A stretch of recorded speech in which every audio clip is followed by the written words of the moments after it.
اللهم أبعد عني خبث القريب والغريب وصاحب السوء وذي الوجهين.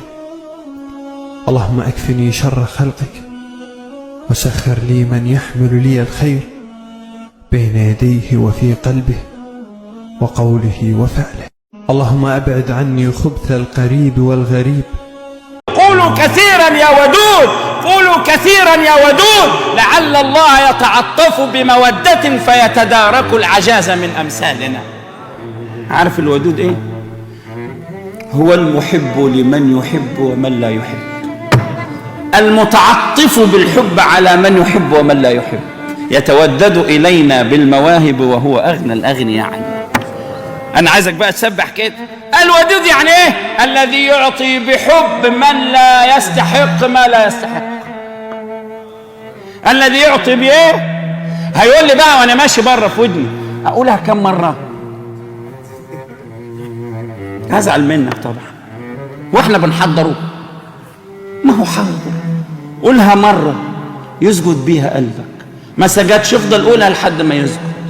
وخليك ناصح، خليك عبد، خليك شاكر. شوف عطاك كم نعمة ما تستحقهاش، قول يا ودود. كل ما تبقى معاك عن الجلابية اللي انت لابسها دي سترك قبائح كتير، مين اللي سترها؟ الودود. في غيرك بيصلوا ليل ونهار نفسه في عيل، عندك عيال قد كده واجعين دماغك، قول يا ودود.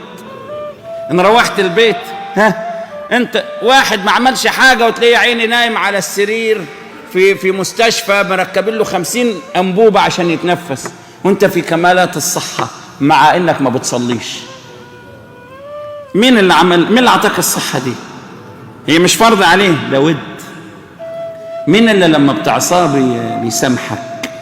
مين اللي كل ليله يعملها لك ليله قدر بس انت مستني 27 رمضان عشان تدعي ربنا؟ هو بياخدك على قد فهمك، لكن كل ليله بيقول هل من مستغفر فاغفر له، هل من تائب فاتوب عليه، هل من ذو حاجه فاقضي له حاجته. لاحظوا يا عباد الله انه من كمالات مودته بخلقه انه يدعو من عصاه الى دوائر عطاه. لا يخلق فاها وينساه، ويدعو من عصاه قبل من أطاعه إلى دوائر عطاه. هذه ربوبية المودة أو مودة الربوبية. من زمان كنا بنصلي